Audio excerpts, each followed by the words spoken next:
वहीं उत्तराखंड में धामी 2.0 के 100 दिन के कार्यकाल को लेकर उत्तराखंड के कैबिनेट मंत्री गणेश जोशी ने कहा कि जो भी टारगेट मंत्रियों को सौंपे गए हैं वो उन्होंने अब तक पूरे किए और आगे भी प्रदेश के लिए वो काम करते हुए नजर आएंगे।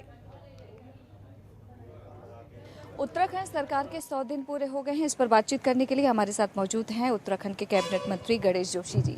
सबसे पहले उत्तराखंड के सरकार के 100 दिन पूरे हुए हैं, ऐसे कौन सी उपलब्धियां हैं जो आप बताना चाहें? देखिए, उत्तराखंड सरकार के 100 दिन पूरे होने पर मैं प्रदेशवासियों को शुभकामनाएं देता हूं, बधाई देता हूं। हमारे युवा मुख्यमंत्री पुष्कर सिंह धामी के नेतृत्व में इस सरकार ने कई नए आयाम स्थापित किए हैं। मुख्यमंत्री जी ने घोषणा की थी कि हम कॉमन सिविल कोड लाएंगे और मुख्यमंत्री बनते ही सबसे पहली कैबिनेट में हमने उसकी घोषणा की।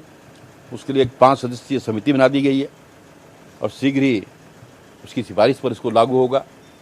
इसी प्रकार जो गरीबों को 3 सिलेंडर फ्री देने की हमने मुख्यमंत्री जी ने बात कही थी, उसको के लिए भी हमने पर्याप्त धन की व्यवस्था कर दी है। गरीबों को 3 सिलेंडर 1 साल में फ्री मिलेंगे। वहीं अपने अपने विभागों में सभी मंत्रियों ने बहुत मेहनत की है। कल ही एक कार्यक्रम मुख्यमंत्री आवास पर हमने किया था, जिसने 5000 लोगों को प्रधानमंत्री आवास हमने आवंटित किए। सिंबॉलिक रूप से 50 लोगों को वहाँ पर दिए गए थे। प्रधानमंत्री कौशल विकास योजना के माध्यम से जिन लोगों को नौकरी मिली है उनके नियुक्ति पत्र वहाँ पर दिए गए। 771 की रेफ योजना का जो है शुभारंभ वहाँ पर किया गया। इसी प्रकार मुख्यमंत्री हनीग्राम योजना, जिसमें अभी क्योंकि हनी के क्षेत्र में बहुत संभावनाएं हैं, एक गांव चंपावत का और एक देहरादून का उसमें लिया गया, उसका शुभारंभ कल वहाँ पर किया गया।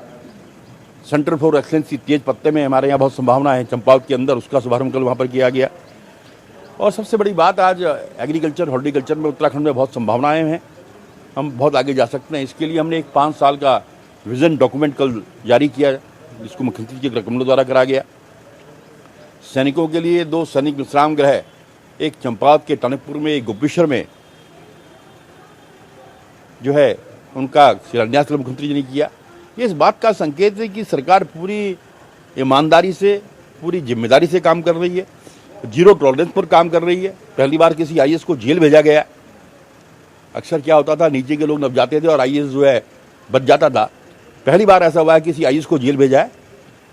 ऐसी पुष्कर सिंह धामी की सरकार चल रही है और 100 दिन में ये ऐतिहासिक काम मैंने आपको बताया। हालांकि अगर विपक्षी दलों की बात करें कांग्रेस की, तो उनको तो खामियां ही नजर आ रही। देखिए, अब देखिए कांग्रेस में और भारतीय जनता पार्टी में एक अंतर है।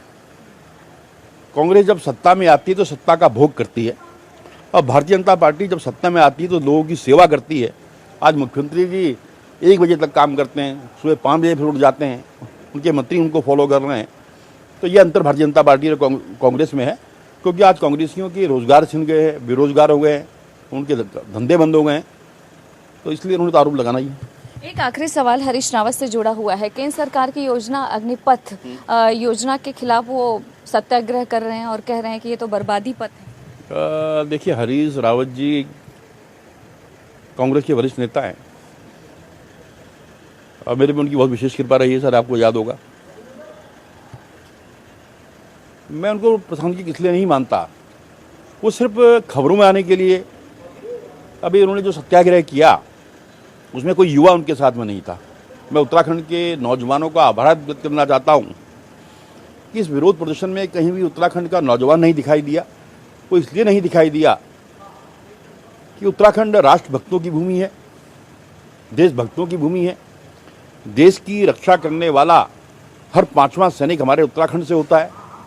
देश की सेना का 17.5% की पूर्ति हमारा छोटा सा राज्य करता है। देने के लिए शुक्रिया। कैमरा पर्सन शेरा सिंह के साथ ममता चतुर्वेदी, जनतंत्र टीवी, दिल्ली।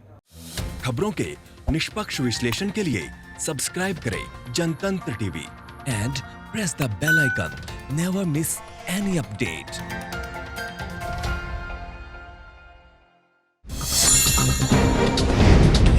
डाउनलोड कीजिए जनतंत्र टीवी ऐप को, जो कि अवेलेबल है गूगल प्ले और ऐप स्टोर पर। अधिक जानकारी के लिए अभी डाउनलोड करें।